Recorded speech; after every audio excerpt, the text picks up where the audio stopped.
up, you guys? Welcome back to my channel. My name is Ed, other known as Edtastic. So this week's video, I will be doing a story time and an explanation. Sorry if there's a little noise in the background. I think some neighbors are doing some yard work or something. But here we go. Tell me what to do.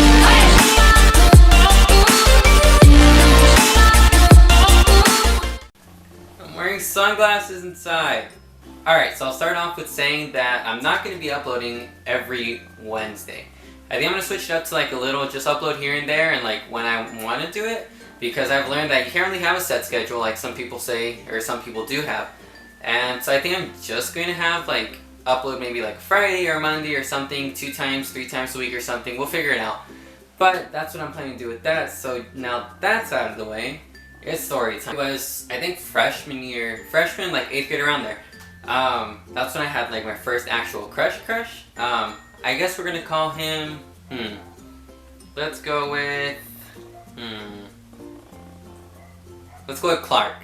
So Clark and I had just entered freshman year, I think, and we were good friends, and at the time I was just trying to be friends with his girlfriend because me and her used to be really good friends, and me and him ended up growing closer together.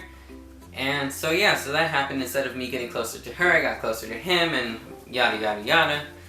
And we ended up like getting closer to one another, and it became more of a relationship and not so much of a friendship.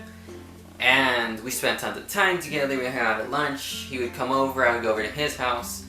We would just do like random shit, like that's what we would do, and that's just, you know, like when you're a freshman you do some crazy stuff. And I liked him. He was really chill, and I got along with him. He was my first, I guess you could say, actual person I was talking to. Like, I saw him more of like my boyfriend instead of just my friend. I think he did too. So he came back sophomore year, and I wasn't expecting him to be there, and it was ironic because we both had the same backpack. It was like this Cookie Monster backpack, like the one from Elmo and all that, like Sesame Street. And it was funny just because we had the same backpack and we both weren't expecting to see each other. So I think it was like January of sophomore year when he spread a rumor that I was gay, and I'm like, whoa, like what the heck, dude, like you don't just go and do that when we're both in the same boat. So I'm like, it's alright, I'm like, I have power too, I'm like, don't worry about it. So I went and I did the same thing, and we both looked retarded because obviously there's 2 rumors going around about 2 of us, and obviously we were really close before, and people were just like putting 2 things together, and obviously that's the result they got out of it. So after like all the drama and stuff stopped, we basically like came together and we talked, and we were like, hey, you know what, these 2 rumors are spreading around, maybe we should just end them and try to be friends again instead of having this feud between us. And he's like, alright, and that's what we'll do.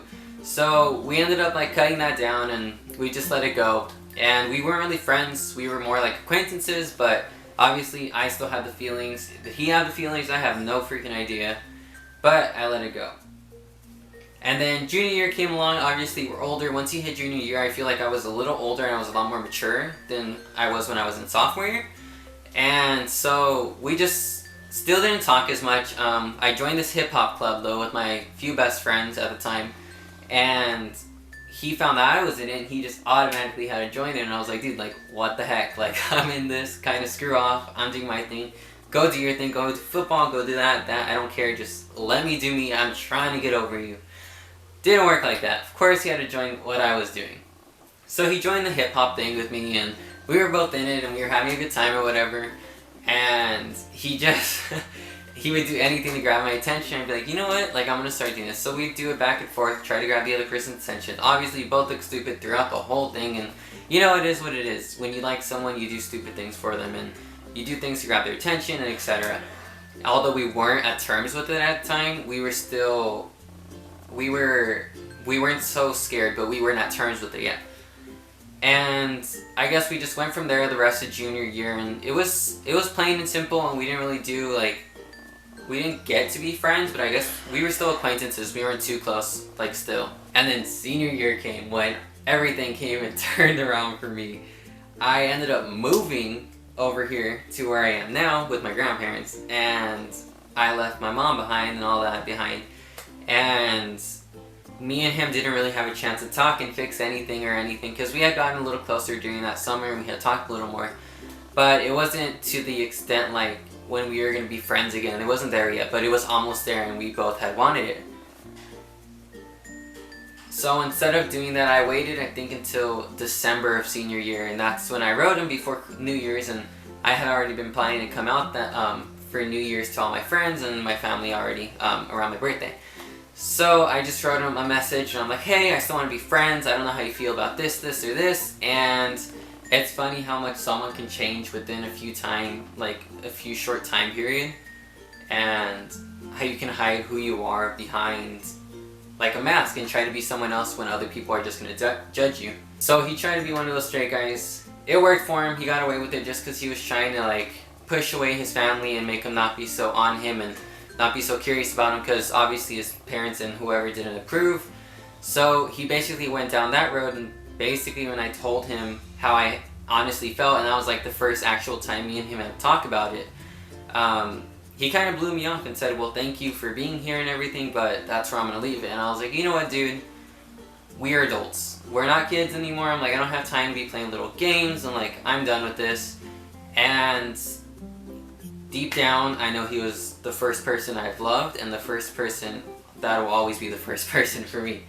And it took me some time, but it took me about 4 years to get over him, but it's done and it's over with.